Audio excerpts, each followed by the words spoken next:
Good morning, good afternoon, good evening, students. I'm CS Shweta, and today we are starting with the revision of Employees Provident Fund Miscellaneous Provision Act 1952. Right? It is a part of a labor law, social security legislation, that is Employees Provident Fund Act. अभी ESIC हमने कर लिया है revision video में आप देख सकते हो रिवाइज कर सकते हो in today's class we are talking about EPF employees provident fund so अभी स्टूडेंट्स देखिए again I am going to give you a disclaimer that it is revision so definitely अच्छा एक सेकेंड EPF चैप्टर ऊपर है और मैं उसके section में पार्ट सी में चली गई no problem See, these notes are on Telegram channel. These notes are on WhatsApp community. Even if you don't find these notes, you can reach back to me and I will provide you with the PDF. Right? Right तो EPF में हम लोग क्या क्या बातें करने वाले हैं सिंस ये रिविजन है तो हम लोग बेसिक बेसिक बातें करेंगे जो इम्पोर्टेंट है ईपीएफ जब भी आपके दिमाग में आता है आपको तीन बातें जरूर याद आनी चाहिए तीनों स्कीम्स ईपीएफ की EPF scheme EPS and EDLI idli scheme right तो ये तीन स्कीम्स आपको ईपीएफ एक्ट जब भी आप पढ़े या ईपीएफ को लेके कोई भी क्वेश्चन आ जाए तो ये तीन स्कीम्स प्रोमिनेंट है और इन तीन स्कीम्स से क्वेश्चंस आना मोस्ट लाइकली प्रोबेबिलिटी बहुत ज्यादा है so let's revise these three schemes right चलिए सो ईपीएफ अगेन डिस्क्लेमर में दे रही थी कि रिविजन वीडियोस है तो बिल्कुल हम लोग मेजर मेजर बातें करेंगे प्लीज डू नॉट एक्सपेक्ट कि एक एक लाइन हम करेंगे अगर ये यूजुअल क्लास होती हम लोग पढ़ रहे होते तो definitely we would have been talking about each and every line EPF provides for institution of provident fund pension fund and deposit link fund तो ये तीन फंड्स के बारे में बात करता है ईपीएफ एक्ट अच्छा पहले अगेन जितना भी हम रिवीजन कर लें लेकिन हमें पहले ये बात समझनी कि ईपीएफ एक्ट बना क्यों था ईपीएफ एक्ट बना था to for the provision for labour जो एक सैलरी कमाते हैं जिनके पास ऑप्शन नहीं है इंश्योरेंस के लिए देखो ये इंश्योरेंस की बात करें तो ईएसआईसी दिमाग में आता है लेकिन और भी बहुत खर्च होते हैं जिसके लिए एक कंटिजेंट सिचुएशन के लिए लेबर के पास कोई सेविंग्स नहीं होते तो उनके सेविंग्स को मैंडेटरली अभी देखो आप को अगर सेविंग नहीं बोला जा रहा तो आप नहीं कर रहे हो ठीक है और आपके लिए बड़ा मुश्किल होता है to take out money from your earning वो भी अगर अर्निंग कम हो तो लेबर को इस एक्ट के तहत कंट्रीब्यूशन के तहत उनको सेविंग्स करना पड़ रहा है and definitely it is for their social welfare right तो प्रोविडेंट फंड स्कीम्स किसके लिए एम्प्लॉयज के लिए है एंड ये इस स्कीम में ईपीएफ एक्ट में कौन कौन सी स्कीम है EPF scheme EPS and EDLI right तो ये तीन स्कीम है 1952 में आई थी ये 1995 में आई थी और ये 1976 में एप्लीकेबिलिटी की बात करी जाए तो ईपीएफ एक्ट किसके ऊपर लग रहा है सारे एस्टैब्लिशमेंट का which is a factory engaged in any industry specified in schedule 1 in which 20 or more persons are employed to any other establishment employing 20 or more person or class of establishment which the central government may by notification the official gazette specifies तो यहाँ कह रहे हैं हर factory पे लग रहा है चाहे यहाँ 20 या 20 से ज्यादा लोग काम कर रहे हैं और हर वो एस्टैब्लिशमेंट में जहाँ पे 20 या 20 से ज्यादा लोग काम कर रहे हैं वहां पे ये एक्ट लगेगा तो ईपीएफ की जब बात आती है तो हमें एक चीज समझ में आई है कि 20 और मोर अभी क्या है ना हर लेबर लॉ में अलग अलग क्राइटेरिया है एप्लीकेबिलिटी अलग है so definitely to learn becomes difficult right लेकिन प्रोविडेंट फंड किस पे लग रहा है जहाँ पे 20 या 20 से ज्यादा लोग काम करते हैं फैक्ट्री में या फिर ऐसी एस्टैब्लिशमेंट में जहाँ पे 20 या 20 से ज्यादा लोग काम करते हैं विच सेंट्रल गवर्नमेंट स्पेसिफाइड अगर जहाँ पे 20 या 20 से ज्यादा लोग काम नहीं करते लेकिन फिर भी अगर गवर्नमेंट चाहती है कि आपके ऊपर ईपीएफ एक्ट लगे तो गवर्नमेंट आपको 2 महीने के नोटिस पे ये एक्ट आपके ऊपर आपके एस्टैब्लिशमेंट के ऊपर अप्लाई करवा सकती है राइट आगे देखें और डेफिनेशन हम स्किप कर रहे हैं क्योंकि रिविजन है ठीक है तो मैं चाहती हूँ कि जब आप ये ईपीएफ एक्ट पढ़ो तो आप मोटी मोटी चीजें पढ़ो क्योंकि डेफिनेशंस डायरेक्टली नहीं पूछता it is only for your you know understanding purpose चलिए सो हम लोग डेफिनेशन स्किप करते हैं आगे आते हैं ईपीएफ स्कीम के बारे में पहले बात करते हैं in exercise of the powers conferred under act the central government has framed these three scheme कौन कौन सी schemes EPF EPS and EDLI the central government has framed scheme called EPF employees provident fund scheme जो एक act ही बताता है under section 5A 5A के under कौन सी स्कीम है हमारी EPF administration of the fund, तो सबसे पहले तो ये स्कीम का मतलब क्या है? ये स्कीम है, एक प्रोविडेंट फंड है। प्रोविडेंट का मतलब होता है with respect to provision, right? तो इस स्कीम में एक प्रोविजन बनाया जाता है, एक अकाउंट बनाया जाता है जिसमें एम्प्लॉय का कंट्रीब्यूशन आता है एज अ प्रोविडेंट। तो कोई भी कंटिंजेंसी होती है, इस फंड से आप पैसा इस फंड के अगेंस्ट आप लोन ले सकते हो, इस फंड के फंड से पैसा निकाल सकते हो। कहाँ-कहाँ ये फंड यूज हो सकता है, कौन इस फंड को एडमिनिस्टर करता है, किसने ये स्कीम बनाई है, ये तो हमें समझ में आ गया। ये स्कीम किसने बनाई है? सेंट्रल गवर्नमेंट ने, ठीक है? तो एडमिनिस्ट्रेशन पढ़ते हैं, कौन से सेक्शन में? अभी तक हमें 2 बातें पता है ईपीएफ स्कीम के बारे में। ये ईपीएफ एक्ट में आती है, ये उसके सेक्शन 5 ए में आ रही है, और ये स्कीम बनाई किसने? सेंट्रल गवर्नमेंट ने। एडमिनिस्ट्रेशन बोर्ड ऑफ ट्रस्टीज, सी मैं जो चीजें आपको बता रही हूँ ना रिविजन वीडियोस में, they are for the purpose of revision, not for the purpose of like understanding. अभी जो बच्चा सीधा ईपीएफ एक्ट कहीं पढ़कर नहीं आया, उसको भी ये समझ में आ जाएगा, लेकिन I am sure just before exam आपने एक्ट तो पढ़ ही लिया होगा। बोर्ड ऑफ ट्रस्टीज और सेंट्रल बोर्ड, तो गवर्नमेंट ने ये स्कीम बना दी। अब स्कीम बनाने से तो कुछ नहीं होता, उसकी एग्जीक्यूशन चाहिए होती है, एडमिनिस्ट्रेशन चाहिए होती है, मैनेजमेंट चाहिए होती है। तो उसके लिए कौन है? बोर्ड ऑफ ट्रस्टीज और central board.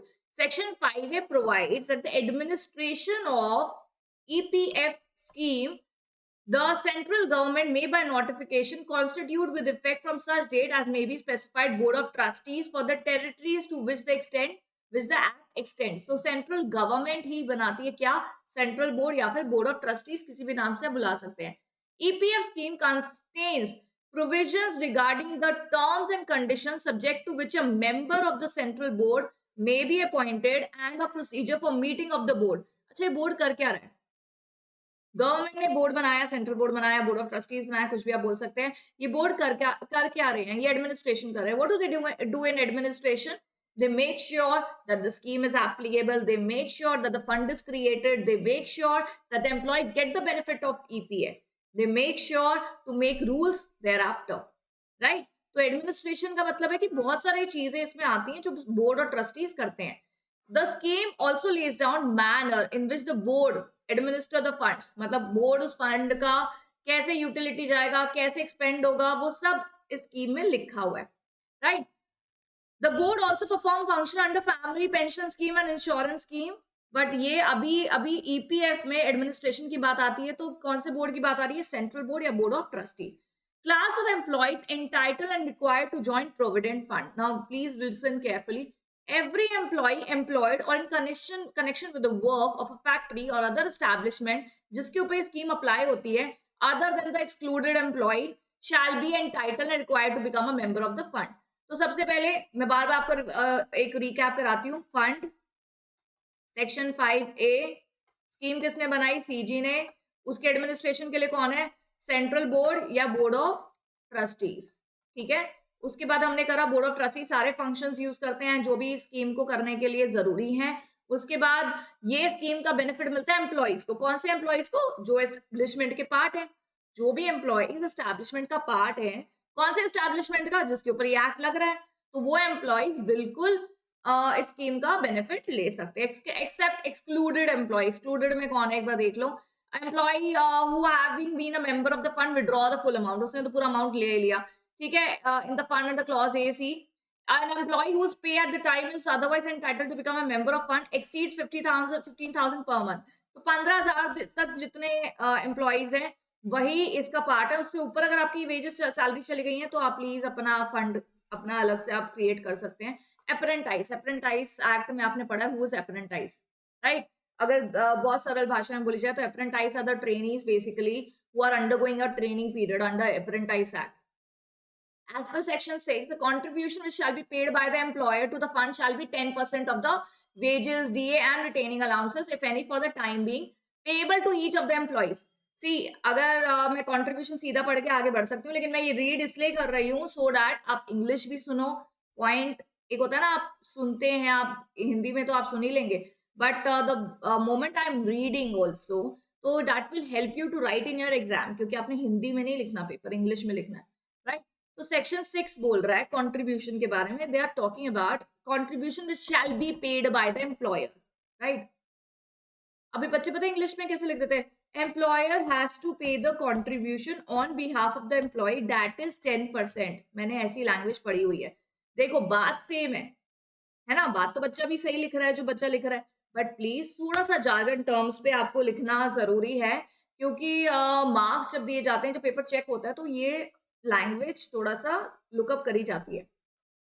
Contribution shall be paid by the employer to the fund. How much is the contribution? 10%. तो एम्प्लॉय भी उतना देता है, यस एम्प्लॉय भी उतना ही देता है, 10% देता है। एम्प्लॉय चाहे तो ज्यादा दे सकता है, बट एम्प्लॉयर को 10% ही देना है। देखो लिखा है एम्प्लॉय इफ द डिजायर मे, देखो मे शाल का डिफरेंस पता है ना, मे मतलब चाहे तो मे का contribution exceeding the prescribed rate but subject to condition that employer shall not be under any obligation to contribute over and above 10%। Employer की कोई ऑब्लिगेशन नहीं है, तुम 20% करने कर लो, लेकिन एम्प्लॉयर कितना करेगा? 10%। Each contribution shall be calculated to the nearest rupee. Of course DA में cash value of food concession आता है, तो यहाँ कह रहे हैं basic plus DA plus RA. और आरए क्या होता है? वो अलाउंस होता है जो पे होता है कुछ एम्प्लॉयज को उनकी सर्विस को रिटेन करने के लिए, कि तुम भैया यहीं रहना, कहीं छोड़ के मत जाना, ठीक है ना? The amount receive by way of PF contribution is invested by board of trustees. अभी देखो ईपीएफ फंड, ईपीएफ स्कीम है, स्कीम में समझ आ गया। क्या है स्कीम में? फंड है, वो भी समझ में आ गया। फंड कौन एडमिनिस्टर कर रहा है? सेंट्रल बोर्ड और बोर्ड ऑफ ट्रस्टी, समझ में आ गया। इनको किसने बनाया है? सेंट्रल गवर्नमेंट ने, समझ में आ गया। ठीक है, कॉन्ट्रीब्यूशन कितना है? 10% एम्प्लॉयर का और 10% एम्प्लॉय का। एम्प्लॉय चाहे तो बढ़ा सकता है, एम्प्लॉयर का उतना ही रहता है, ये भी समझ में आ गया। फंड का पैसा जा रहा है ईपी, मतलब ये सारा पैसा जा रहा है कॉन्ट्रीब्यूशन का फंड में। ओके, तो फंड को एडमिनिस्टर कौन कर रहा है? That is invested by board of trust in accordance with the investment pattern approved by the government of India. तो अभी ये जो पैसा है, जो भी ईपीएफ फंड में इकट्ठा हुआ है, कितने सारे एम्प्लॉयर्स है वो अपना कंट्रीब्यूशन दे रहे हैं एम्प्लॉय का, और एक नहीं, जितने एम्प्लॉयज है सबका जा रहा है। और ऐसे कितने सारे एस्टैब्लिशमेंट है जहाँ पे 20 या 20 से ज्यादा लोग काम कर रहे हैं, ठीक है? तो डेफिनेटली इतना पैसा इकट्ठा हो जाता है। तो ये पैसा एक्सपेंड कैसे होता है? तो इसको मैनेज कर, इस पैसे को मैनेज करते हैं बोर्ड ऑफ ट्रस्टीज और सेंट्रल बोर्ड, ठीक है? The members of the PF get interest on the money standing to their credit in the PF account. So PF account पे क्रेडिट भी मिलता, इंटरेस्ट भी मिलता है, राइट? उसके बाद एडवांस से विड्रॉल्स की बात करते हैं। अब बात करते हैं कि जो हमारा फंड ओपन हुआ है जिसमें हमारा पैसा कंट्रीब्यूशन जा रहा है, हमारे basic plus DA plus RA का जो 10% जा रहा है, उसका जरा पता चले कि विड्रॉल्स और एडवांसेस कैसे होते हैं, कैसे फंड इस्तेमाल हो जाता है एम्प्लॉइज द्वारा। Advances from the PF can be taken for the following purpose subject to conditions in the relevant Paris in EPF scheme. तो सबसे पहला तो आप लिख सकते हैं that advances and withdrawals from EPF account is as per the provisions of EPF scheme. EPF scheme framed by central government under EPF Act, ठीक है ना? ऐसा एक पर्टिकुलर बढ़िया सा इंट्रो जरा फ्रेम करिए। अब बताइए एडवांसेस विड्रॉल्स क्या होते हैं? Non refundable advance for payment of premium towards a policy और policies of life insurance of a member. Premium towards policy, ठीक है? तो ये तो हो गया पी फॉर पॉलिसी। तो पॉलिसी का प्रीमियम देना है, उसके लिए हम ईपीएफ अकाउंट से पैसा, नॉन रिफंडेबल एडवांस है ये, मतलब हम देखो ये ईपीएफ का पैसा है एम्प्लॉय का, तो ये एक एडवांस के तौर पे ईपीएफ से पैसा निकाल रहे हैं प्रीमियम पे करने के लिए। Withdrawal for purchasing dwelling house, acquisition of sustainable site for the purpose of completing or continuing a construction of a dwelling house, acquisition of suitable site, this is ACQ acquisition of suitable site की। अच्छा एक जगह मुझे घर बनाना है, ठीक है ना? अब एम्प्लॉय कह रहा है मुझे घर बनाना है, उसके लिए पैसा चाहिए, पैसा अभी है नहीं, जो सैलरी आती है एक्सपेंड हो जाती है, तो उसको ध्यान आ रहा है कि हाँ मेरा ईपीएफ अकाउंट में पैसा पड़ा है एंड आप एज पर ईपीएफ स्कीम मैं वहां से विड्रॉल कर सकता हूँ, क्योंकि मुझे जगह खरीदनी है, मुझे प्लॉट खरीदना है, मुझे एक्वायर करनी है एक साइट जहाँ पे मैं ड्वेलिंग एक हाउस बना सकूँ, ठीक है, परचेज कर सकूँ। तो acquisition non refundable advance to member due to temporary closure of any factory और establishment for more than 15 days. F से फैक्ट्री, एफ से 15 डेज। अगर फैक्ट्री 15 दिन तक बंद है तो ऑफकोर्स आपको पैसा नहीं मिल रहा है, स्ट्राइक पे हो आप, आपको आपके खर्चे पाने के लिए पैसा नहीं है, तो आप ईपीएफ से विड्रॉ कर सकते हो, ठीक है? उसके बाद non refundable advance in case of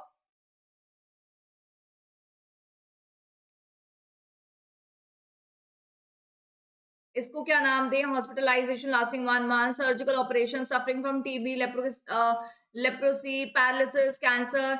तो यहाँ पे आपको कह रहे हैं कि फोर्थ वाले पॉइंट में कह रहा है कि आपको नॉन फंडेबल, आपको अगर कोई भी प्रकार की बीमारी हो जाती है, इलनेस हो जाती है या सर्जरी हो रही है आपकी, तो आप उसके लिए भी पैसा निकाल सकते हैं, क्योंकि सबसे ज्यादा कंटिंजेंट चीजें यही है। इंजरी हो गई या हमें कोई इलनेस हो गई, कोई बीमारी है ऐसी जो थ्रेटनिंग बीमारी है, लाइक क्या पैरालिसिस, कैंसर, तो आप उसमें पैसा निकाल सकते हैं अपने इलाज के लिए। सफरिंग फ्रॉम टीबी, अच्छा, non fundable advance for treatment of any member of family, member, illness, factory, 15 days, ठीक है। तो ये एग्जाम में क्वेश्चन आ सकता है, तो आपको ये पैफिम, ये जो हमने एक एक्रोनिम बना लिया है, प्लीज इसको ध्यान रखिएगा, ठीक है। For a major surgical operation, आप अपने वही फैमिली मेंबर के लिए वही चीजें हैं कि कोई सर्जिकल ऑपरेशन है, कोई इलनेस है, कोई बीमारी है, कोई पैरालिसिस, कैंसर है, तो उसके लिए पैसा निकाल सकते हैं। मैरिज, फिर एम, एक मेंबर है, मेंबर ऑफ फैमिली, ये है मैरिज, मैरिज है, बच्चों की शादी करानी है, एजुकेशन है, तो उसके लिए पैसा निकाल सकते हैं। इलेक्ट्रिसिटी, भैया अभी इलेक्ट्रिसिटी का भी है कि कभी कोई बड़ा ज्यादा बिल आ जाता है, तो उस केस के लिए, या कोई नेचुरल कैलेमिटी कोई हो जाती है, कोई बाढ़ आ गई, कोई भूकंप आ गया, अर्थक्वेक आ गया, जिसकी वजह से आपके घर पे प्रॉब्लम आ गया है, तो उन कंटेंजेंट सिचुएशन, अनकंट्रोलेबल सिचुएशन के लिए भी आप पैसा निकाल सकते हो। एनी स्पेशल केसेस, या कोई हैंडीकैप मेंबर है तो उसको कोई इक्विपमेंट खरीदना है अपने लिए, व्हील चेयर और ये सब, तो आप पैसा एडवांस निकाल सकते हैं, ठीक है ना। तो ये आपको पैफिमिन पैफिमिन मैं क्या बोलती, कोई शब्द तो नहीं है, लेकिन फिर भी प्लीज याद रखिए, जिसमें से हमारा पी है premium acquisition of site, F से फैक्ट्री 15 डेज से ज्यादा बंद है तो, उसके बाद इलनेस आई, एम से मेंबर ऑफ फैमिली, एक और एम है जो मैरिजेस के बारे में बात करता है, ई से इलेक्ट्रिसिटी, एन से नेचुरल कैलेमिटी। एक एक देखो, याद एक करोगे इसमें से, मैं कहती हूँ 4-5 पॉइंट्स भी याद रह जाए तो तुम्हारे, हमें क्या होता है ना, whenever we are learning something, तो एक पैटर्न होता है। अभी मैं तुम्हें किसी मूवी का नाम बताऊं सीधा, मैं बहुत बार बोल चुकी हूँ अपने बहुत सारे वीडियोस में, शायद आप सुन चुके हो, मैं किसी मूवी का नाम बोलूं, आपको याद नहीं आ रही, आप कह रहे हो नहीं मैम नहीं याद आ रही, कौन सी मूवी है ये, हमें बिल्कुल याद नहीं आ रही, फिर मैं तुम्हें उनके एक्टर्स एक्ट्रेस बताऊं कि अरे उसमें ये एक्टर है, उसमें ये एक्ट्रेस है, आप कहोगे हाँ याद आ रहा है, फिर मैं तुम्हें गाना बताऊं कि उसमें ये गाना है, फिर तुम कह रहे हो हाँ हाँ मैम अब तो पूरी स्टोरी याद आ गई।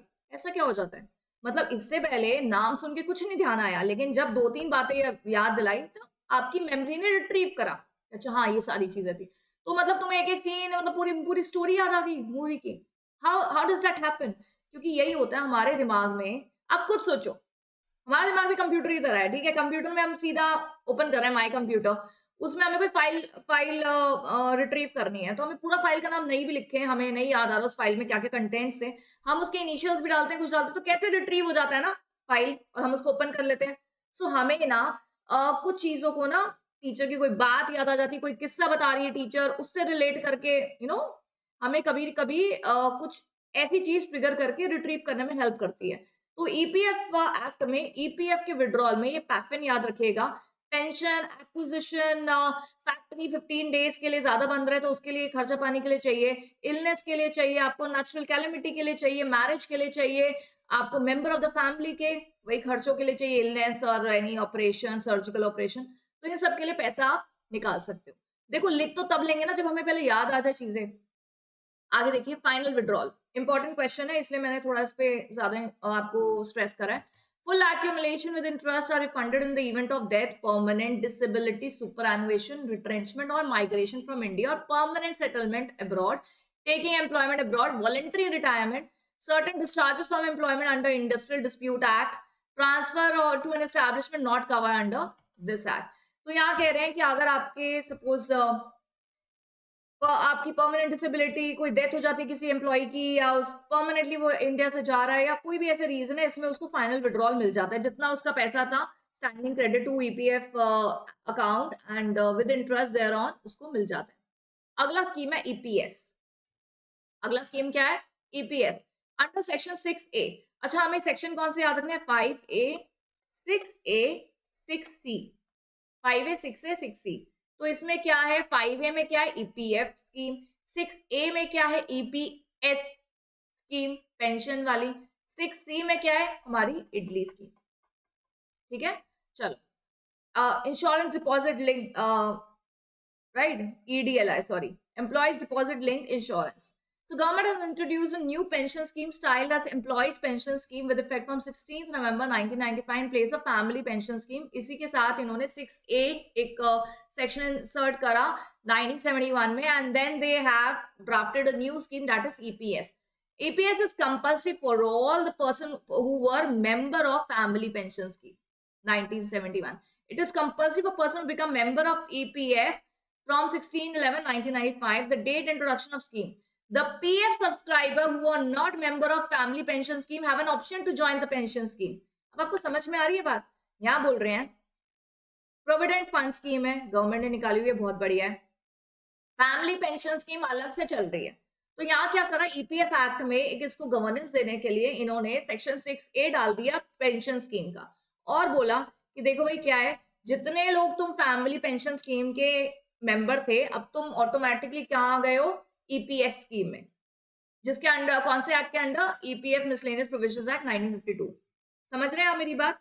तो इस एक्ट में अभी तक तो ईपीएफ था, ईपीएफ स्कीम था 5A में, अब कौन सी स्कीम आ गई, 6A, that is EPS, employees pension scheme. तो यहाँ बोला गया कि फैमिली पेंशन स्कीम को हम खत्म कर रहे हैं, अब ईपीएस आ गया. ठीक है, तो फैमिली पेंशन स्कीम वाले मेंबर कह रहे हैं तो हमने क्या अभी तक, मतलब जो हमारा कंट्रीब्यूशन गया खराब हो गया? नहीं, तुम्हारा, अब तुम यहाँ से उठ के कहां चले गए हो, ईपीएस स्कीम में, कुछ नहीं बदला तुम्हारे लिए. हाँ, बाकी जितने लोग आप ईपीएफ के मेंबर हो, जो अभी हम पढ़ के हटे हैं ऊपर ईपीएफ, वो आपको ऑप्शन है. अगर तो आप लोग फैमिली पेंशन स्कीम के हो तो आप ईपीएस में ऑटोमेटिकली आ जाते हो, लेकिन अगर आप फैमिली पेंशन स्कीम में नहीं हो, सिर्फ ईपीएफ में हो, तो आपके पास ऑप्शन है, ज्वाइन करना है तो आप कर सकते हो. The scheme came into effect on 16/11/1995, but employees, including those covered under voluntary retirement scheme, had an option to join. Minimum 10 years contributory service is required for entitlement to pension. Normal superannuation pension is payable on attaining the age of 58 years. Pension on a discounted rate is payable on attaining the age of 50 years. तो यहाँ क्या बोल रहे हैं, देखिए, सबसे पहले तो एक एम्प्लॉय को 10 साल मिनिमम काम करा हुआ होना चाहिए, तभी आप पेंशन ले सकते हो. ऐसा नहीं है 2 महीना पहले आए और आप बोल रहे हो कि हम रिटायर हो रहे हैं, हम सुपर एनुएशन, हम वॉलंटरी रिटायरमेंट चाहते हैं और हमें पेंशन मिले. ऐसा नहीं होता. आपको, आपने 10 साल काम करा हुआ होना चाहिए. दूसरी बात है, आपको 58 ईयर्स अगर हो जाएंगे तो आपको पेंशन मिलेगी, लेकिन आपको डिस्काउंटेड, क्योंकि आप जल्दी जा रहे हो, तो 50 ईयर्स में अगर आप रिटायरमेंट लेते हो तो आपको डिस्काउंटेड पेंशन होता है. Where the pension service is less than 10 years, the member has the option to remain covered for pensionary benefit till 58 years of age or claim return of contribution withdrawal benefits. तो अगर तो उसने कम काम किया तो वो विड्रॉल कर लेता है जितना उसका पैसा बना है, क्योंकि वो जल्दी छोड़ के जा रहा है. The scheme provides for monthly pension in the following contingency. आप 58 ईयर्स के हो गए हो, रिटायरमेंट है, परमानेंट डिसेबलमेंट, डेथ हो गई है या डेथ आफ्टर रिटायरमेंट हो गई है, तो पेंशन स्कीम आपको बिल्कुल पर मंथ पेंशन देने का बेनिफिट देती है एम्प्लॉइज को, राइट. अगली स्कीम है हमारी ईडीएलआई, इडली स्कीम. ये क्या कहती है, ये 1976 में अमेंड होती है. एक न्यू सेक्शन आया था 6C इस एक्ट में, जिसने सेंट्रल गवर्नमेंट ने कौन सी स्कीम बनाई, ईडीएलआई. वैसे तो देखो हमारा ईएसआईसी अच्छे से काम करता है इंश्योरेंस के लिए, बहुत बढ़िया काम करता है ईएसआईसी, लेकिन यहाँ पे बोल रहा है कि 1% कॉन्ट्रीब्यूशन से ना, अगर आपको एक up to a certain amount आपको इंश्योरेंस बेनिफिट देता है EDLI scheme. Let's read. Central government frame this EDLI scheme on 1 August 1976. Application of scheme, जितने भी ईपीएफ के मेंबर है ऑटोमेटिकली इसमें आ जाते हैं. The EDLI scheme is applicable to all factory establishment जिनके ऊपर क्या लग रहा है, ईपीएफ. तो जिनके ऊपर ईपीएफ लग रहा है ऑटोमेटिकली वो ईडीएलआई में आ जाते हैं. कॉन्ट्रीब्यूशन क्या होता है, एम्प्लॉइज को कोई कॉन्ट्रीब्यूशन नहीं करना, सिर्फ एम्प्लॉयर को करना है, वो भी कितना, at the rate of, नीचे चला गया, 1% of total emoluments like basic, DA or any food concession and RA. तो basic plus DA plus RA का 1% आपका जाएगा एम्प्लॉयर की तरफ से. एम्प्लॉय नहीं दे रहा कुछ भी, एम्प्लॉयर की तरफ से जाएगा, and it's a insurance scheme. Administrative expenses, employers of all establishment required to pay the charges of insurance fund. Nomination, the nomination made by member under EPF और exempted PF is treated as nomination under the scheme. तो अभी एक बात बताइए, EPF का जो आपका nominee है, कि अगर मेरे को कुछ हो गया तो मेरा EPF का पैसा इस इंसान को मिलेगा. इडली में भी वही है, EDLI में भी वही है, नॉमिनेशन सेम ही रहेगा. Payment of insurance benefit in case of death of a member, an amount equal to the average balance in account of deceased during preceding 12 months or a period of membership whichever is less shall be paid to the person eligible to receive the amount of PF. तो यहाँ कह रहे हैं idli scheme में जो भी अगर insurance benefit होगा डेथ को लेके जो भी मिलना है पैसा वो उसको मिलेगा डेथ के बाद जिसको ईपीएफ का पैसा मिल रहा है.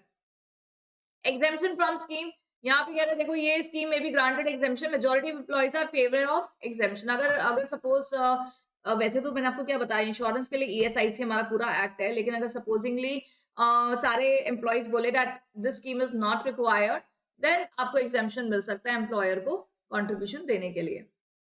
ठीक है, उसके बाद है डिटर्मिनेशन ऑफ मनी ड्यू. तो हमने सेक्शन 5A करा, 6A करा, 6C करा.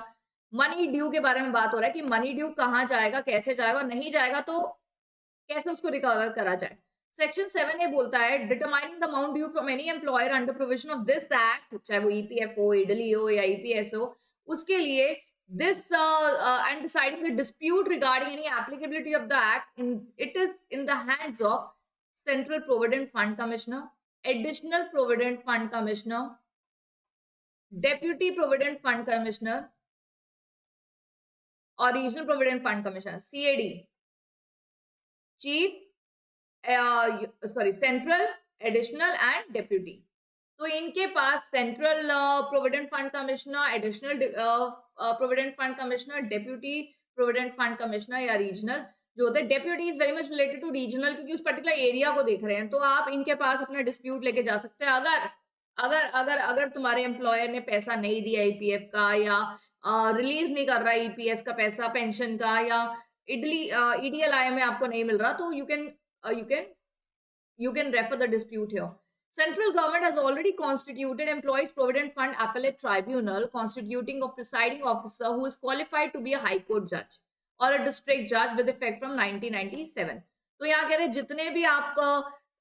जितने भी डिस्प्यूट है उसके लिए ईपीएफ का ट्राइब्यूनल भी है, एपेलेट ट्राइब्यूनल, जहां आप जा सकते हैं. लेकिन एक ग्राउंड लेवल पे पहले आप कहाँ जाएंगे, सीआईडी के पास, सीआईडी के पास नहीं, सीआईडी के पास. ठीक है, central provident fund commissioner, your additional provident fund commissioner and your deputy provident fund commissioner. अगर आपको कोई दिक्कत है इनके ऑर्डर से तो आप कहाँ जाएंगे, ईपीएफ एपेलेट ट्राइब्यूनल, वो भी सेंट्रल गवर्नमेंट ने कॉन्स्टिट्यूट करा हुआ है. Tribunal shall prescribe its own procedure and powers vested in the officer. फिर हमेशा देखो ट्राइब्यूनल में the proceeding before the tribunal shall be deemed to be a judicial proceeding within the meaning of section 193(2)(8). ये नहीं भी आ section, कोई problem नहीं है. As per Indian penal code जो पावर्स एक जज के पास होती है वही यहाँ के प्रिसाइडिंग ऑफिसर के पास भी है और ये भी एक जुडिशियल प्रोसीडिंग है. ठीक है, इस ट्राइब्यूनल को हल्के में नहीं लेना है आपको. Mode of recovery of money due from employees. Section 8 prescribes the mode of recovery of money due from employers by the Central Provident Fund Commissioner or such other officer as may be required as the areas of land revenue. देखिए आप इसका ये समझ लीजिए, EPF scheme है, EPS है, ईडीएलआई है. अभी इन स्कीम्स में कंट्रीब्यूशन सुन रहे हैं हम बहुत अच्छे से सुन रहे हैं कि बेनिफिट मिलता है, एम्प्लॉय को विड्रॉ कर सकता है पैसा, किन किन चीजों के लिए वो आपने ऊपर पढ़ा. अब यहाँ कह रहे हैं कि अगर एम्प्लॉय तुम्हें कोई दिक्कत है, तुम्हें तुम्हारा पैसा टाइम पे नहीं मिल रहा, विड्रॉल ठीक से नहीं हो रहे, कंट्रीब्यूशन एम्प्लॉयर नहीं कर रहा है आपके बिहाफ पे, where you can go to CAD, not CID, CAD, central provident fund commissioner, additional provident fund commissioner and deputy या रीजनल, कुछ भी बोल सकते हो. आप इनके पास जाइए. अगर आपको कोई दिक्कत आती है यहाँ पे भी तो फिर आपको ट्राइब्यूनल भी आप जा सकते हैं, employees provident fund appellate tribunal. उसके बाद बोला जा रहा है कि अगर एम्प्लॉयर तुम पैसा टाइम पे नहीं दोगे तो सेंट्रल प्रोविडेंट फंड कमिश्नर की रिस्पॉन्सिबिलिटी है, ड्यूटी और पूरा राइट है कि वो आपसे एज अ लैंड रेवेन्यू उस एरियाज को रिकवर करे. Recovery of money due by employers and contractor, क्योंकि सबसे ज्यादा प्रॉब्लम यही करेंगे, पैसा नहीं दिया, कॉन्ट्रीब्यूशन नहीं डाला, जिसकी वजह से बेनिफिट नहीं मिला एम्प्लॉय को, राइट. उसके बाद कॉन्ट्रैक्टर फ्रॉम हुम mention above may be recovered. अच्छा देखो कॉन्ट्रैक्टर क्यों, क्योंकि अभी क्या है, कॉन्ट्रैक्ट लेबर में क्या होता है, ये चीजें सबसे ज्यादा देखी जाती है. कॉन्ट्रैक्ट लेबर के लिए हम contract labour abolition regulation act पढ़ते हैं. तो यहाँ कह रहे हैं कॉन्ट्रैक्ट लेबर सबसे ज्यादा फायदा क्या लेते हैं इसमें, इनफैक्ट एम्प्लॉयर्स. मैं एम्प्लॉयर हूँ, अब मैं क्या चाहती हूँ कि मैं ना अपने 20-25 एम्प्लॉय मैंने रखे हुए हैं, मुझे 50 चाहिए, मेरे एम्प्लॉय है 25, मुझे कितने चाहिए वर्कर, 50. मैंने सोचा कि इनका कंट्रीब्यूशन देने से अच्छा है मैं 25 लेबर कॉन्ट्रैक्ट लेबर ले लेती हूँ. काम कराऊंगी एंड देन उनका ईपीएफ, ईपीएस, ईडीएलआई भी नहीं देना पड़ेगा। बट यहाँ पे क्या होता है, यहाँ पे कह रहे हैं तुम बचोगे नहीं लॉ से, कॉन्ट्रैक्टर को देना पड़ेगा। सो इवेंचुअली वो तुम्हारी कॉस्ट से तुम बच नहीं सकते हो। Measures for recovery of amount due from employer. The authorized officer under this act shall issue a certificate for recovery of amount due from employer to the recovery officer. तो CPF क्या करते हैं, रिकवरी ऑफिसर अपॉइंट करते हैं कि इस फलाना employer से हमें रिकवर करना है अमाउंट। कितना अमाउंट, ऑब्वियसली दैट डिपेंड्स उसने जो नहीं दिया है, ठीक है ना। The employer cannot challenge the validity of the certificate. The authorized officer can grant time to employer to make the payment dues. पर आप चैलेंज नहीं कर सकते कि मैं पैसा नहीं दूंगा, etcetera etcetera. Priority payment of contribution over other debts. Section 11 बोलता है contribution towards PF shall rank prior. ऐसा नहीं मेरा ये डेट था, मेरा ये लोन था, मुझे ये देना है, etcetera etcetera, to other payments in the event of employer being adjudicated insolvent. तो अभी क्या है, कह रहे हैं कि अगर एक एम्प्लॉयर इंसॉल्वेंट भी हो जाए तो इसको प्रायर डेट मानो तुम्हारा, क्योंकि तुम्हारा कंट्रीब्यूशन जो एम्प्लॉय की तरफ जा रहा है वो एक तरह से ड्यू अमाउंट ही है ना, डेट है तुम्हारा। तुम अभी इंसॉल्वेंसी में क्या होता है, जब कोई एसेट्स बेची जाती है, लायबिलिटीज पे होती है, तो एक लिस्ट बनाई जाती है ना कि पहले किसका पैसा दे, किसका दे, एंड सो ऑन। तो कह रहे हैं पहली लिस्ट पे प्रायोरिटी पे रखो इस अमाउंट को। The amount due from employer in relation to establishment to which any scheme और insurance scheme applies in respect of any contribution. कोई भी insurance damages, recovery amount, accumulation जो रिक्वायर्ड है वो आपको एक प्रायोरिटी बेसिस पे देना है। The amount due from employer in relation to exempted establishment in respect of any contribution to PF, insurance fund, or relates to exempted employee under the rules of PF or any insurance fund जिसका contribution employer की तरफ से जा रहा है, वो amount नहीं गया है, so on priority basis you have to pay that amount. Employer not to reduce wages, ऐसा नहीं कि आप जो परसेंटेज 10% जो आप दे रहे हैं ईपीएफ के लिए, 10% को कम करने के लिए आप एम्प्लॉय की वेजेस रिड्यूस कर दोगे, ऐसा नहीं चलेगा। ट्रांसफर ऑफ अकाउंट्स, जब भी एक एम्प्लॉय का दूसरे एस्टैब्लिशमेंट में जाते हैं तो उनका अकाउंट भी ट्रांसफर हो जाता है। Protection against attachment and then okay, statutory protection is provided to amount of contribution to PF. Statutory protection from attachment to any court decree. Subsection 1 of section 10 says the amount standing to the credit of any member in the fund or any exempted employee in PF shall not in any way be capable of being assigned or charged and shall not be liable to attachment any order or any court in respect of any debt or liability incurred by the member or an exempted employee. Neither the official assignee appointed under Presidency Town's Insolvency Act 1909 nor any receiver under Provincial Insolvency Act shall be entitled to have claim on such amount. क्या बोल रहे हैं, protection against attachment, what does that mean. कह रहे हैं एक employ का EPF में पड़ा है 1,20,000, ठीक है, 1,20,000। अभी वो एम्प्लॉय हो गया इंसॉल्वेंट, या वो एम्प्लॉय का कुछ डेट चल रहा है, या कोई कोर्ट का ऑर्डर है, तो कोर्ट ना इस पैसे को as a attachment, as a order नहीं यूज कर सकता। कोई भी official assignee which are appointed under presidency town act और इंसॉल्वेंसी प्रोविंशियल इंसॉल्वेंसी एक्ट, कोई भी ऑफिशियल रिसीवर, ऑफिशियल असाइनी अगर अपॉइंट हुआ है तो उसको बोला जा रहा है कि भाई आप इस पर्टिकुलर अमाउंट को ईपीएफ अकाउंट में, प्रोविडेंट फंड अकाउंट में जो अमाउंट पड़ा है एम्प्लॉय का, उसको आप कंसिडर नहीं कर सकते। अरे ऑफिशियल रिसीवर पूरी लिस्ट नहीं बनाते कितना एसेट है, क्या है एम्प्लॉय का, उसमें इसको जरा आप साइड कर दीजिए, साइडलाइन कर दीजिए।